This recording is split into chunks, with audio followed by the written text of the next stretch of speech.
오늘 회개에 대해서 이제 다뤄야 되는데요. 현대 교회일수록 교회 내에서 개혁을 이야기하고 갱신을 이야기하고 변화를 이야기할 때면 모든 사람들이 환호를 합니다. 아, 우리도 그렇게 살아야 되겠다. 역시 우리 교회는 그래도 바뀌어 가려고 노력하는 교회야. 이렇게 개혁과 갱신을 이야기할 때면 환호를 하시는 분들도 회개하십시오 라고 말하면 갑자기 굳어져요. 그러면서 그 회개라는 말 가운데 아, 내가 주 앞에서 돌이켜야 되는구나 라고 나를 봐야 되는데, 말을 할라 치면 전하는 자를 보면서 이렇게 말을 하죠. 자기는 얼마나 정결해서. 회개를 이야기하면 아, 주께서 나로 하여금 정결해지기를 원하시는구나, 구별된 삶을 살기를 원하시는구나 라고 하고 아멘으로 할 수 있다면 그것이 믿음 생활에 도움이 되겠지만, 회개를 이야기하면 그것은 마치 내 일 같지가 않아. 옆에 있는 이 집사님 얘기 같고 옆에 있는 김 집사님 얘기 같지 그것이 내 얘기라고는 생각을 안 하더라는 겁니다. 그래서 종교개혁가들이 이신층의라고 해서 믿음으로 의롭다함을 얻는다라고 이야기할 때 많은 이들이 박수를 칩니다. 왜? 옛날에는 죄가 사하여지기 위해선 육신의 정욕을 죽이고 육신의 범죄에 대한 대가를 위하여서 그만큼의 고행을 감수했어야 돼요. 그러니까 수사였던 마틴 루터가 자기의 죄를 갖다가 용서받기 위해서 하나님께 기도도 했을 뿐 아니라 맨 무릎으로 그 돌계단을 오르락 내리락 하면서 무릎이 까지고 피가 흘리는 것을 목도하면서 예수님의 십자가에 나를 위해서 죽으셨음을 생각하며 그 고통을 받았어야지만 되더라는 겁니다. 그러더니 믿음으로 구원을 얻는다, 의롭다함을 얻는다라고 소리를 들으니까 얼마나 좋겠어요. 이제는 그 고생 안 해도 되는구나, 믿으면 되는구나, 이렇게 되는 거예요. 그러다 보니까 교회 내에서도 이신층이가 강조되면 사실은 이 신층이라고 할 때 그 믿음은 일방적인 하나님의 은혜입니다. 그래서 거기서 의롭다 하심의 방점을 둬서 이제는 내가 괜히 어렵게 하는 게 아니라 믿음으로 말미암아 내가 모든 것을 얻을 수 있구나 라고 해서 내 삶의 안위를 위한 교리가 아니에요. 내가 부족한데 하나님의 일방적인 은혜였음에 대한 감동입니다. 그러한 가운데 예수를 믿게 되면 그 다음부터의 삶에 대해서 이야기를 하게 되는 것이죠. 그 부분에 대해서는 이제 전주에 김 목사님을 통해서 여러분들이 들으셨을 줄 압니다. 오늘 88번 진정한 회심은 무엇으로 구성됩니까? 이렇게 문제가 시작됩니다. 88번 한번 답을 한번 읽어볼까요? 시작. 두 부분입니다. 옛 자아가 죽는 것과 새 사람으로 사는 것입니다. 이 본문 내, 이 답변 내에 우리가 먼저 구별을 해야 될 게 있어요. 그게 뭐냐면은 옛 자아, 새 사람. 그러니까 옛 것과 새 것이 나뉘어져 있죠. 이렇게 교차점이 있다라는 거예요. 그냥 시간상으로 옛날에 있던 것, 시간상으로 새 것, 이 개념이 아니에요. 어느 한순간을 기점으로 요것 이전 것은 옛 것이고요, 요것 이후 것은 새 거예요. 이게 뭐냐면은 주님을 만나는 시점입니다. 주님을 내가 받아들이는 거예요. 하나님으로 말미암아 내가 온전히 나의 성정이 바뀌게 되고, 잠시 후에 저희가 살펴보겠지만 죄에 대해서 깨닫게 되고 그로 인하여 두려워하게 되고 슬퍼하게 되고 내가 그로 인하여 떠나가면서 하나님의 자녀로서 인침을 받고 주님으로 말미암아 의롭다 하심을 경험한 자들, 그들에게 있어서는 옛사람, 옛자아와 새 사람이 구별이 될 수 있습니다. 그러면 여러분들은 어떤 분입니까? 여러분들은 옛자아가 있었는데 주님을 만나서 새 사람을 입었다가 다시금 옛자아로 돌아갔죠. 이게 왔다 갔다 하죠. 잘 생각해 보세요. 주님을 만나기 전에 내가 주님으로 인하여서 나의 의지와 나의 모든 것들이 바뀌기 전까지는 사실은 옛사람이라는 게 구별이 안 돼요. 자, 보세요. 예를 들어 볼게요. 고무신을 신는 사람이 있다 칩시다. 근데 이 고무신을 신던 사람이 새 운동화를 산 다음에는 고무신은 옛날 거예요. 나는 옛날 신발보다 지금 이 하얀 운동화가 더 좋아 라고 말할 수가 있어요. 그런데 어떤 사람은 새 운동화가 없어. 죽으나 사나 고무신밖에 없어요. 그럼 이 친구한테는요, 옛것, 새것 없어요. 그냥 고무신이에요. 오늘 이 자리에 나와 있을지라도 하나님을 인격적으로 만나고 주의 은혜로 인하여 나의 의지와 나의 성정과 나의 죄의 문제에 완벽한 절단, 이것을 경험하지 않은 분들에게 있어서 옛사람 그러면 감이 잘 안 오는 거예요. 왜? 바뀐 게 없으니까. 이게 사실은 모태신앙이라고 말하는 사람들에게 있어서의 한계이기도 해요. 제가 대표적이잖아요. 어머니 뱃속에서부터 끌려나갔으니까. 그리고 저는 같은 경우에는 우리 어머니가 저 임신해가지고 저희 할아버지가 지은 교회 창립 예배 때 참석을 못했어. 저 낳느라고. 그래가지고 그 교회 분들이 저를 알아. 교회성이라고 나하고 똑같아요. 그 정도니까 저는 어려서부터 진짜 뱃속에서부터 예수를 믿었다고 말하면 뭐하고 반강제적으로 교회를 이렇게 끌려갔죠. 그래서요, 저는요, 교회를 나간 것이 예수를 믿는 것과 같은 것으로 이해를 했고요. 성령 받았다라고 하는 것이 내가 예수를 오래 믿었다는 것과 별반 그렇게 차이가 없었어요. 태어나서 지금까지 하나님 없는 세상을 생각해 본 적도 없고요. 없다라고 생각해 본 적도 없고 이 성경의 말씀을 보면서 이것이 하나님의 말씀이 아니라고 생각해 본 적도 없어요. 어떻게 보면 불쌍하죠. 그런데 저한테 어떤 분이 와가지고 만약에 옛사람을 죽여버리십시오. 내가 죽일 게 뭐가 있나 이렇게 되는 거예요. 차라리 완전히 남봉꾼으로 살다가 진짜 인간 말종, 이게 하나님의 말씀이 어디 있으며 천국이 어디 있으며 지옥이 있으면 내가 간다부터 시작해가지고 개망나니로 살아가던 사람이 예수 믿고 주여 내가 이렇게 회개합니다. 이렇게 예수를 믿었다면 그분에게 있어서는 옛자 죽었으니 이제 새 사람을 입고 살아가시오 그러면은 감동이 팍 와요. 깨달아져. 왜? 옛 자아를 얘기하면은 자기의 모습 떠올리면 되거든요. 이해가 되세요? 그러니까 어떻게 보면 저처럼 반강제적으로 이게 참 좋은 건데 이렇게 부정적으로 얘기해서 죄송합니다. 어머니에서 끌려나가던 사람은 부득이하게 아버지가 목사였던 저는 사실은 그게 복임에도 불구하고 저에게 있어서는 옛사람에 대해서는 잘 몰라요. 아직도 욕 중에 제일 심한 욕이 뭐냐 그러면 바보야 그러면 전 진짜 심한 욕으로 생각하니까. 그러니까 옛사람이 참 저도 굉장히 악한데 그럼에도 불구하고 옛사람 그럴 때 감이 잘 없어요. 저는 한 번도 교회를 빠져본 적도 없죠. 헌금도 빠져본 적도 없죠. 그렇게 하고 나서 교회 봉사를 갖다 쉬지도 않았었죠. 저는 성경에 대해서 하나님에 대해서도 한 번도 의심해 본 적도 없죠. 친구들과 그렇게 대판 싸우고 깽판 줘본 적도 없어요. 우리 어머니는.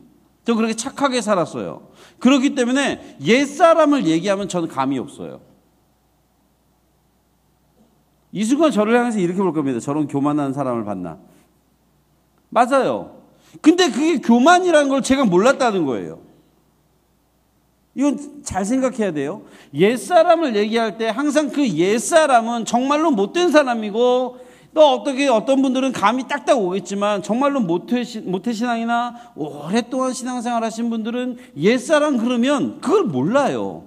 그러면서 딴 사람이랑 해서 옛사람 좀 죽여.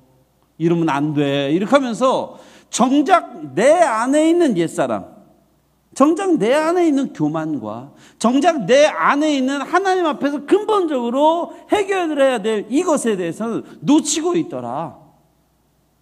그러므로 모태신앙이신 분들에게 말씀드립니다.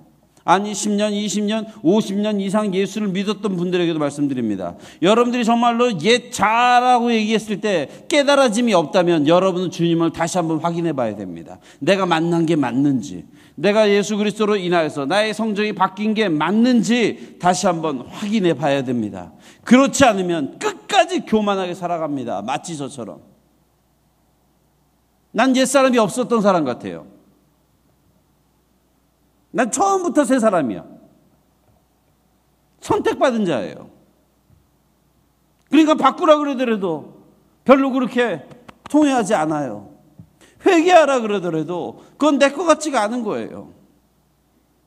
내 안에 흩어져 있는 무수한 죄성이 있음에도 불구하고 옛사람 그럴 때 그게 떠오르지 않는 거예요.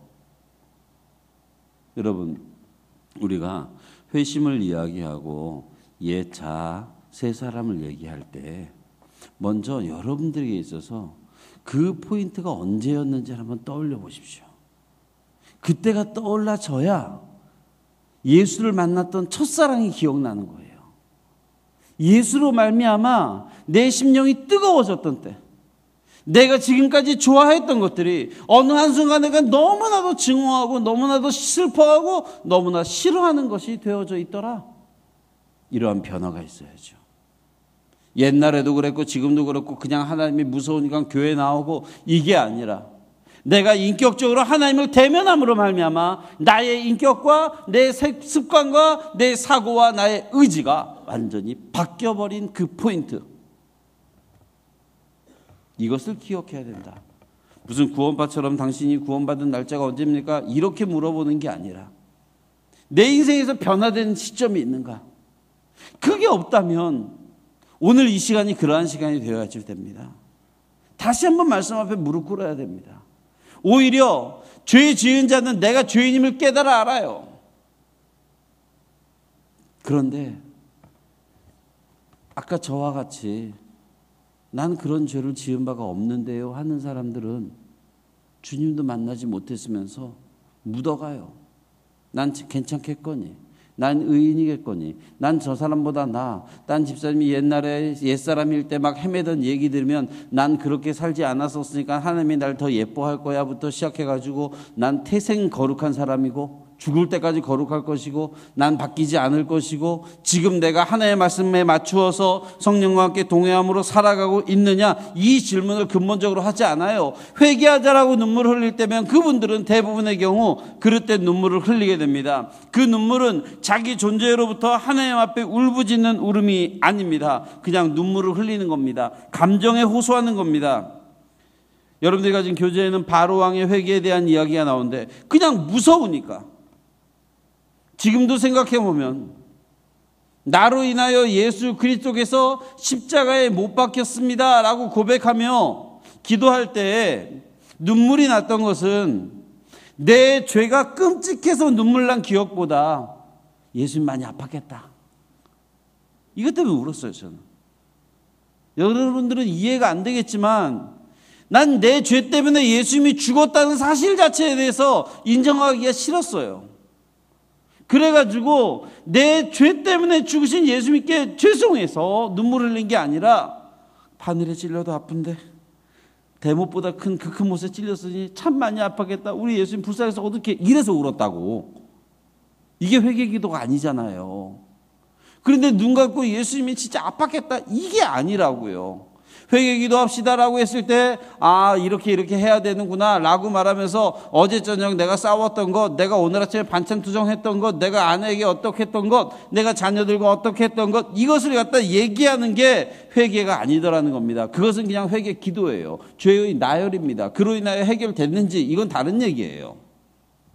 문제는 그게 아니라 주님 앞에 진정코 나의 이 끔찍한 나의 죄, 나의 의지와 잠시라도 가만 냅두면 하나님을 따라가는 게 아니라 늘상 하는 거 보니까 늘 하나님 반대쪽이야.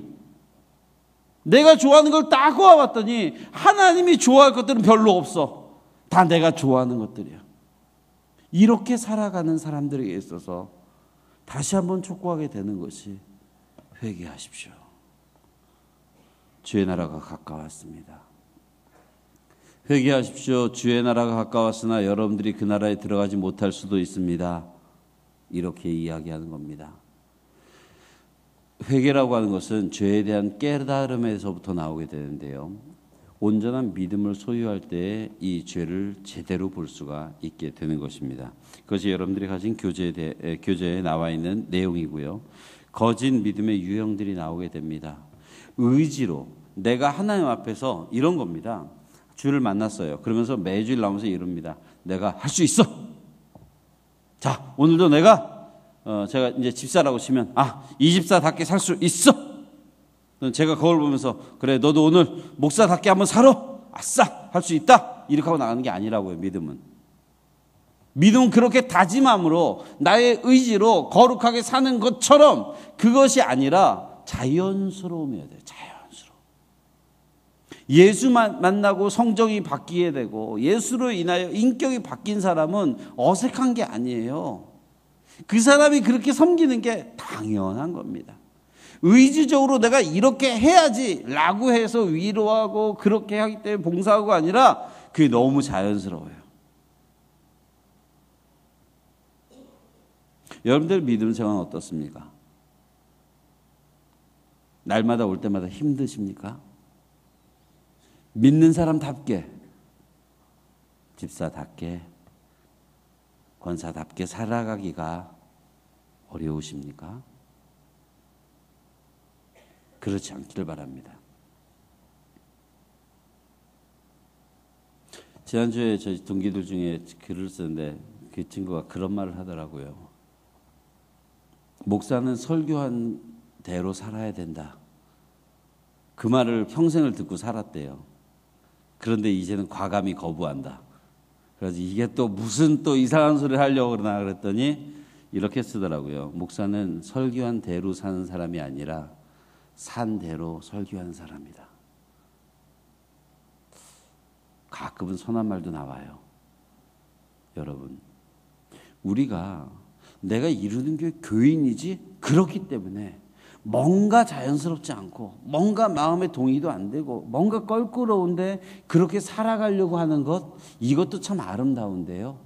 정말로 새 사람을 입은 자들은 그것이 왠지 갑자기 내게 있어서 자연스러운 거예요. 누군가를 용서해 주는 일이, 누군가 어려운 일을 당했을 때 먼저 다가가서 손 내밀어 주는 일이, 주 앞에 나와서 내 존재로 인하여서 하나님 앞에 낮아지는 게 의지에 의해서가 아니라 그렇게 되는 거예요. 노래라는 거 그런 거 아닙니까? 옛사람에 충분히 당기셨던 분들은, 이렇게 말하면 좀 이상한가요? 옛사람에서 충분히 오랫동안 지내셨던 분들은 뽕짝이 나오면 어깨춤이 절로 나더라고요. 뽕짝 뽕짝 이제 음악이 나오면은 언제부터 벌써 발이 스텝을 밟기 시작하는 거죠. 저는 잘 몰라요. 노래 자체를 잘 모르니까 죄송해요. 그런데 그렇더라고요. 전 그게 나쁘다고 하진 않아요. 그게 자연스러운 거잖아요. 근데 예수 믿고 났더니 그런 게 아닌 거예요. 교회에 올라오는데 밑에서부터 위에서 찬양 소리가, 연습 소리가 들리고 성가대 소리가 들리는데 왠지 마음이 뛰기 시작하는 거예요. 이게 자연스러움이다라는 거예요. 옛날엔 뽕짝이 나올 때 스텝이 밟아지는 게 자연스러운 거였는데 이제는 찬양이 흘러나오는데 언제부턴가 내가 내 콧소리로 따라하고 있더라. 이걸 발견하는 나. 의무감에 목사님이 성경 읽으라고 했어, 목사님이 전도하라고 했어가 아니라 나는 그렇게 생각하지 않았는데 앉아가지고 주저리 예수님을 자랑하고 있는 나를 발견하는 그 순간, 그게 은혜인 것입니다. 우리의 믿음들이 바뀌었으면 좋겠어요. 이번에 학생부 수련회를 했었는데요. 학생부 수련회 하면서 참 이상한 실험을 했죠. 기도 시간이 거의 없었어요. 모험이죠. 사실 그게 될 줄도 몰랐었고, 학생들이 그 2박 3일 동안 그 더운 여름날에 12시간 이상을 앉아서 설교를 들었으니까, 성경 공부라고 했지만 어찌됐건 간에 말씀을 창세기 갖고 12시간을 들었으니까 여러분들도 하라 그래도 아마 한숨이 절로 나올걸요. 근데 학생들이 그걸 감수를 합니다. 놀라운 일이 벌어집니다. 그냥 저녁 시간에 1시간씩 잡아가지고 음악 잔잔하게 틀어놓고 감성을 자극하고 예수님의 십자가 아까 말했듯이 못 박힌 거 진짜 아프다 얘들아, 이런 얘기하고 그냥 죄에 대해서 막 얘기하면서 울리는 것보다 말씀을 통해서 하나하나 깨닫게 되고 그들이 그 말씀 가운데 가슴에 그 말씀을 받아들이니까는 인격이 변하더라는 겁니다. 눈빛이 변하더라는 겁니다. 이상하죠? 도무지 깨지지 않을 것 같았는데 그들의 귀에 말씀이 하나 들어갔는데 그것이 반응이 일어나더라는 것입니다. 우리는 기억해야 됩니다. 회개라는 것도 마찬가지입니다. 내가 오늘 기도를 하는데 눈물을 흘렸느냐, 이 문제가 아닙니다. 진짜 중요한 것은 내 안에 성령 하나님으로 말미암아 내 삶의 방향이, 나의 의지가 자연스럽게 주님 앞에 바뀌었느냐, 이것을 확인해야 되는 것입니다. 그리고 올바른 믿음에 대해서 세 번째로 얘기한 게 그거죠. 사람들이 교회에 나와서 믿음 생활한다면서 예수를 믿으면 건강해지고 부자가 된다는 말을 듣고 교회에 다니는 경우, 옳지 않다 그럽니다. 근데 옳지 않은데도 그렇게 되기를 바라지 않습니까? 솔직해집시다. 저는 솔직하기를 원해요. 왜? 그러기 바라잖아요. 이삭의 100배의 축복받으면 왠지 거기에 내 이름이 있었으면 좋겠잖아요. 그런데 문제가 뭐냐면요, 이런 거죠. 교회 나와서 그것만 따라가는 게 문제인 겁니다. 이런 예를 들어드려요.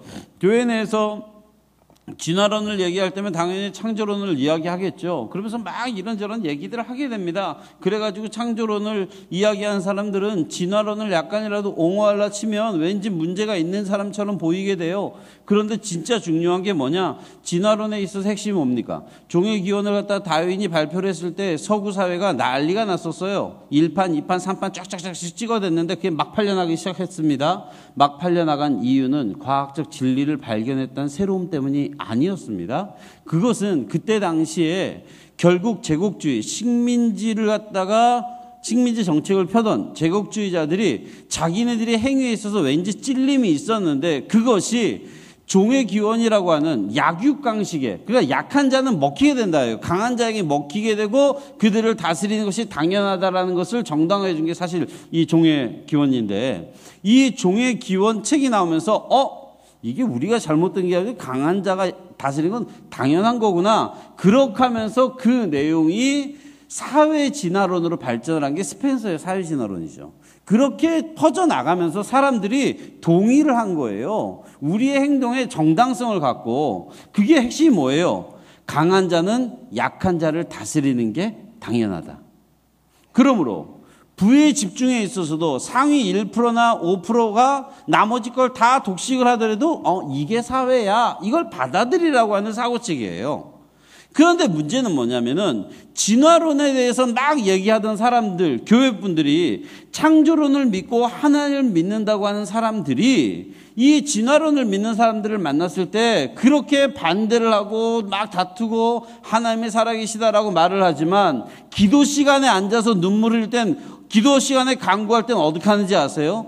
진화론에서 말하는 약육강식 세계에서 1% 안에 나도 들어가게 해주시고 내 아들도 들어가게 해주시고 우리 아들이 그 안에 들어감으로 인하여서 강자가 되게 해달라고 기도하고 있는 게 우리의 모습이라는 겁니다.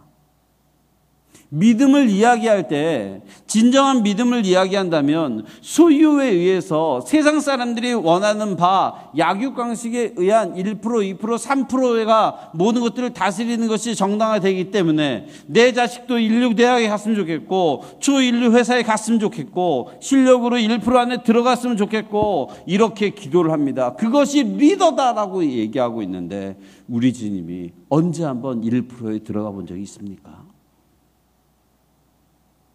결국 다시 한번 믿음을 점검할 필요가 있다. 세상과 싸우면서 우리의 기도의 많은 부분이 세상에서의 머리 위에 앉기를 원하더라는 겁니다. 주님이 원하는 삶을 살게 해달라고, 그것이 힘들지만 주님 함께 해주세요라고, 그 길을 감당할 때 혼자 지치지 않게 해달라고 기도하는 게 아니라 우리 아이도 1%에 들어가게 해달라고, 우리 아이도 0.1%에 들어가게 해달라고, 그것을 들어주면 축복해 준 것이다라고 말하고 있다면 다시 한번 우리는 생각해 봐야 됩니다. 여러분, 회심이라고 하는 건 돌아서는 거죠. 또한 하나님께 나아감을 이야기합니다. 그래서 회심을 얘기할 때면 여기 88번에서 진정한 회심은 두 가지를 이야기합니다. 옛사람으로부터는 돌아서는 것을 말하고요, 새사람으로서 하나님께 나아감을 이야기한다. 이거를 기억하시면 되겠습니다. 89번에 옛사람이 죽는다는 것이 무엇을 의미하느냐, 답을 한번 읽어볼까요? 시작. 이것은 진정으로 죄를 슬퍼하고 더욱더 죄를 미워하며 피하는 것입니다. 왜냐하면 우리의 죄는 하나님을 분노케 만드는 것이기 때문입니다. 91번에 이제 선에 대해서 언급을 해야 되는데 순서대로 먼저 나가볼게요.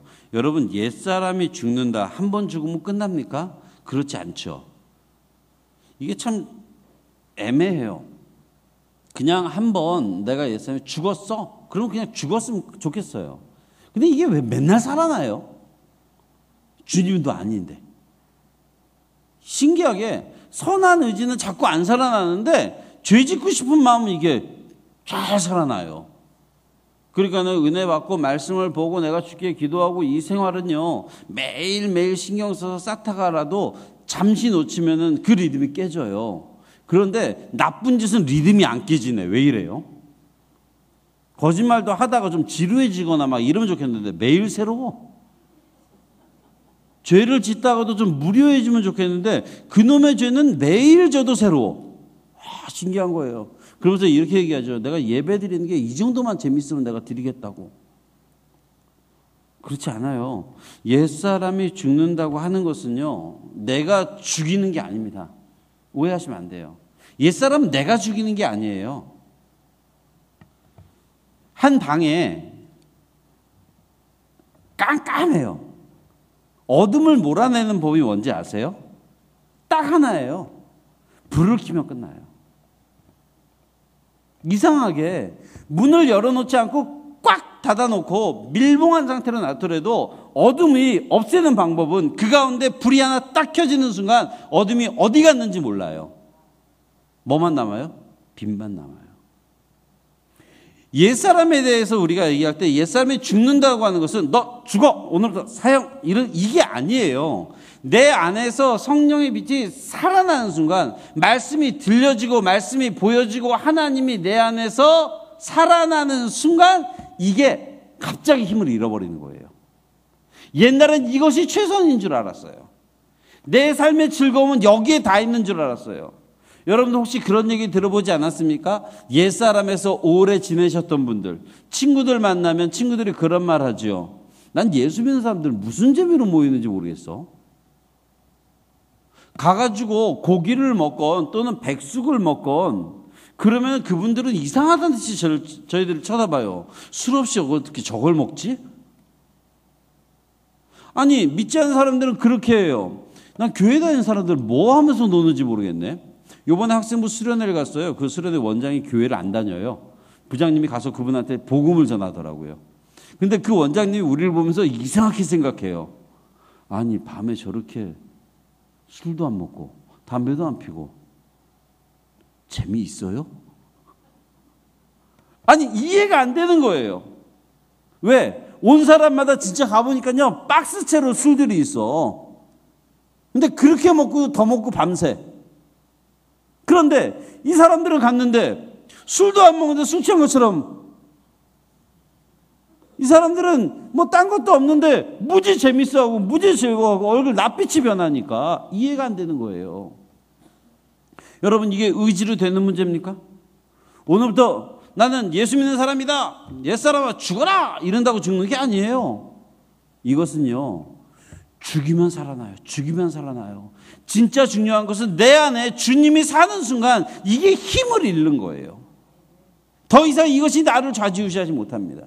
이전에는 주님을 내가 잘 몰라요. 주님의 말씀 듣는 것도 중요하지 않고 주님과 함께 동행하는 것들이 내가 새 사람으로 살아가는 것들의 의미를 잘 못 느낄 때는 옛사람에게 있으면, 옛사람으로 있으면 자유롭기도 하고요, 옛사람으로 있기도 하면 마음대로 먹을 수 있을 것 같고 마음대로 놀 수 있을 것 같고 오히려 그게 자유하다라고 생각을 해요. 그런데 주님이 주인이 딱 되고 나서는 보니까 내가 뭐 하면서 살았지? 내가 왜 허탄한 데서 끊임없이 인생의 의미를 찾고 있었을까라는 한숨을 쉬게 되더라는 것입니다. 그러므로 여러분, 옛사람을 의지적으로 죽이려고 했을 때 끊임없이 살아날 수밖에 없습니다. 때로는 그러한 일이 반복되면 어떻게 돼요? 내가 믿음이 뜨거울 때면, 내가 기도가 잘 되고 성경도 많이 읽고 내가 주님 앞에 뭔가 열심히 서 있을 것 같을 때는 옛사람이 안 보이다가 왠지 뜸해지면 얘가 살아나.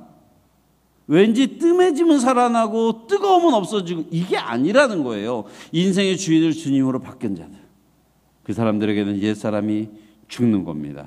그러므로 인하여 죄에 대해서 슬퍼하기 시작합니다.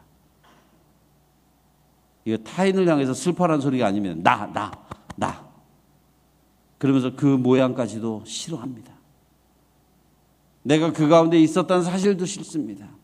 내가 날마다 주님 앞에 더 거룩하게 살기를 원합니다. 그래서 이러한 사람들이 궁금해하며 따라가는 게 새 사람이 산다는 것이 어떤 것인가.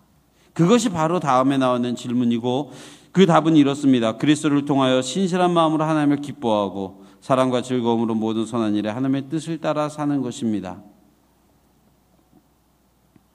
다른 거는 교재를 참고하시고요. 이렇게 보시면 돼요. 예수를 믿고 회개하고 살아간다는 것, 새 사람으로 산다는 것은 결단입니다. 힘든 겁니다. 그런데 그 가운데 기쁨을 찾아야 되죠. 기쁨. 주님을 따라가는 것이 무조건 눈물을 흘려야 된다면 그래도 살아가야 되겠지만 천국을 선취하여 살아간다는 것은 어디서 찾을 겁니까? 여러분, 주일날 이렇게 나와서 함께 예배하는 것이 좋습니까? 안 좋은가 봐요? 좋으신 분 계시죠? 그 좋음에 대하여서 우리는 새 사람으로 살면서 그것을 느껴야 돼요. 찬양을 하면서 기쁜 거예요. 빠른 곡이기 때문에 기쁜 게 아니라 내가 이 소중한 시간 가운데 주님 앞에 나와서 찬양함이 기쁜 거예요. 내가 매일 가운데 살아가지만 내가 말씀을 온전히 지키지 못함으로 쓰러지잖아요. 그런데도 기뻐. 왜? 내가 주의 말씀을 알지 못했을 땐 이것이 죄인 줄도 깨닫지 못했거든요. 내가 주의 말씀을 알지 못했을 때는 이것이 맞다라고 생각했었거든요. 그런데 예수 믿고 나서 보니 넘어지면서도 그래도 내가 주를 따라가니 얼마나 기쁜가. 내가 얻은 죄악길에서 죽음의 길 가운데서 허우적거리고 지옥불에 춤추는 것만 연습하다가 내가 이제 주님을 따라가려고 이렇게 하니 에이, 넘어져도 좋다. 그래서 털고 따라가는 겁니다. 다시 일어나지 뭐. 내가 넘어지면 하나님이 일으켜 준다 그랬는데 라고 말하면서 나아가는 겁니다. 새 사람으로 산다는 것은 회개 때의 그 절망과 눈물뿐이 아니라, 회심이라고 하는 단어 가운데는 눈물도 있지만 기쁨이 동시에 내포되어 있죠. 왜? 주님으로 인해 바뀐 거 아닙니까?